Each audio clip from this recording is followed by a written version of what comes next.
Bueno, el gobierno capitalino compartió recomendaciones contra Omicron, que ha probado ser pues la variante más contagiante de este coronavirus SARS-CoV-2. Ayer ya se lo dimos a conocer, se rompió el récord de toda la pandemia en número de contagios diarios reportados diariamente por la Secretaría de Salud. Y vamos a conocer estas recomendaciones, el decálogo que al respecto dio a conocer el gobierno capitalino. Lo vamos a platicar con Eduardo Clark, director general de Gobierno Digital de la Agencia Digital de Innovación Pública de la Ciudad de México. ¿Cómo estás, Eduardo? Buen día.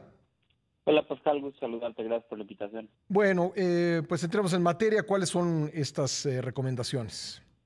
Claro, como tú ya lo mencionabas, estamos en los niveles más altos de contagios que hemos visto en toda la pandemia y en la Ciudad de México estamos en estos niveles de hace cerca de una semana. Uh-huh. Por esta razón sí queremos reforzar cuáles son las recomendaciones en este momento para que las personas sepan exactamente qué hacer en caso de tener COVID y cómo saber qué hacer en caso de agravarse. ¿Cómo no? En Vamos a primer, escucharlas. claro, en primer lugar, en caso de tener cualquier síntoma como dolor de garganta, tos, flujo nasal excesivo, todo lo que ustedes ya conocen de una enfermedad respiratoria, hay que aislarnos. Hagámonos la prueba si podemos, pero si no, no la podemos hacer, aislémonos de todas maneras. En segundo lugar, hay que estar monitoreando constantemente la oxigenación.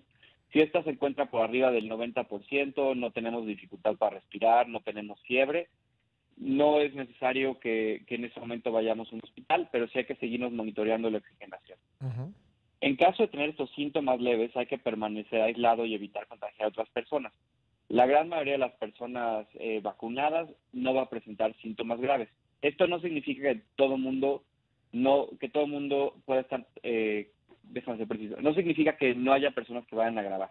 Solo significa que la gran mayoría de las personas, afortunadamente por el efecto de la vacuna, no lo Uh-huh. van a hacer. Déjame Sí. detenerte ahí un momentito, porque creo que es importante. ¿En qué momento se debe tomar la decisión de hacerse la prueba? Porque sabemos, Eduardo, que hay personas que, digamos, después de ciertos días, después de un periodo de tener molestias, pues pueden desarrollar una versión grave de la enfermedad. ¿Quiénes deben hacerlo y en qué momento, de acuerdo con estas recomendaciones? Lo que nosotros queremos que la gente sepa es las pruebas tienen su mayor utilidad, no la única, pero su mayor utilidad para identificar a personas sospechosas que tengan síntomas de COVID o hayan estado en contacto directo con un positivo. Estas son las personas a las cuales les pedimos que si quieren vayan a hacerse una prueba. Tenemos 30,000 pruebas en la ciudad Uh-huh. y están disponibles para ellos. Lo que sí, en todos lados del mundo estamos viendo una demanda de pruebas mucho mayor a la que habíamos visto en otras etapas de la pandemia Uh-huh. y no tenemos ningún gobierno del mundo capacidad para hacer pruebas a toda la población todos los días. Por eso el llamado que ha hecho la OMS, el llamado que hacemos nosotros para el uso racional de las pruebas, que es vayamos si tenemos sospecha de COVID. Y también, si ustedes deciden y optan por no ir a hacerse la prueba porque tienen síntomas y ven que hay mucha cola, también pueden asumir que tienen COVID en su casa y seguir estas mismas recomendaciones y estar al pendiente de lo más importante, que es Uh-huh. si muestran ustedes síntomas graves. ¿Qué son síntomas graves?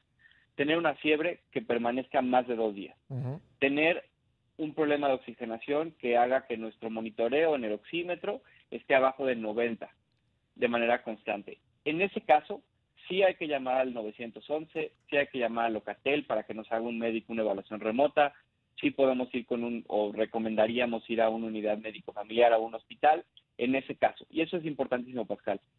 A nivel poblacional, Omicron está mostrando ser menos grave, afortunadamente y por la vacuna. A nivel poblacional, no significa que no haya personas que no vayan a agravar. Por eso es importantísimo en cada uno Sí. de los casos estarnos monitoreando. Claro, porque digamos un caso personal, anecdótico, no significa que otras personas no puedan agravar y morir. Desgraciadamente ayer se tuvo la cifra más alta de muertes de esta cuarta ola con 320. Sí, y eso es algo que creo que es fundamental que la gente conozca. Ujú. Está golpeando menos en términos de hospitalizaciones y de defunciones este creciente número de contagios de Omicron, sin duda. Es principalmente por la vacuna. Pero hay personas que siguen estando en riesgo, inclusive los vacunados que tengan problemas de salud graves o edad muy avanzada. Por eso no hay que confundir el decir es menos grave a nivel poblacional, a Ujú. nivel epidémico, con significa que las personas no van a agravar. Y por eso la relevancia de no confiarse. Si tenemos síntomas, graves, no decir, ¿sabes qué? No va a pasar nada, más bien hablar al 911, hablar a Locatel si presentamos principalmente lo que ya todos sabemos, dificultad para respirar o baja oxigenación. Uh -huh. Bueno, Con, estábamos entonces en, esa era la cuarta recomendación, la de comunicarse a Locatel o buscar la atención médica. ¿Cuál sería la quinta recomendación? Lo que también pedimos es a los empleadores y a los empleados que no pidan pruebas positivas para dar incapacidad. En este momento de altísima demanda de pruebas, de altísimo número de contagios, podemos tramitar el permiso de incapacidad del IMSS de manera electrónica sin necesidad de haber ido a un kiosco o a una unidad médico familiar por prueba. No pidamos una prueba para que las personas pidan su incapacidad.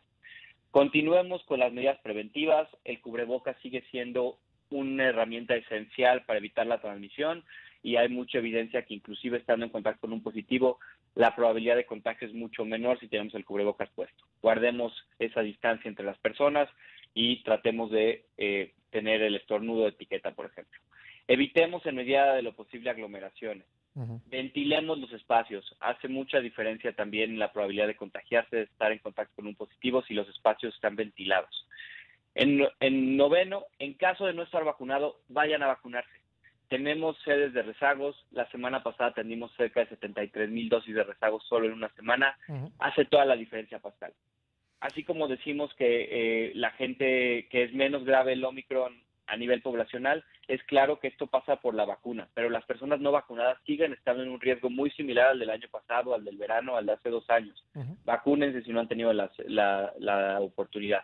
Y en último punto, si tuvieron contacto cercano de largo tiempo con un positivo sin cubrebocas, aislémonos, veamos si desarrollamos síntomas, hagámonos una prueba si lo deseamos, pero es importante saber que si estuvimos en contacto con un positivo, ante la alta probabilidad de contagio de Omicron, hay que irnos por la segura y aislarlos unos días antes de entrar en contacto con otras personas. Oye, ¿qué pasa con personas que no tienen la dosis de refuerzo y digamos, no, pues no alcanzaron a ponérsela en la fecha que les correspondía? ¿Qué pueden hacer?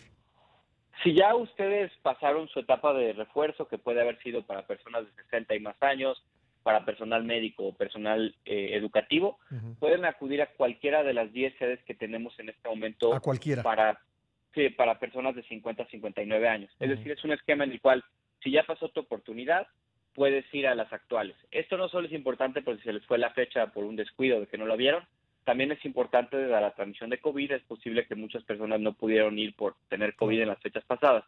Pueden acudir esta semana a las sedes de 50. Y de igual manera, Pascal, si alguien de 50 a 59 años no puede acudir esta semana, podrá acudir en las etapas posteriores que iniciaremos la próxima semana. Muy bien. Muy bien, pues ahí están las recomendaciones que hace el gobierno de la Ciudad de México. Eduardo Clark, te agradezco estos minutos para el programa. Muy amable. Gracias, Pascal. Hasta luego. Gracias.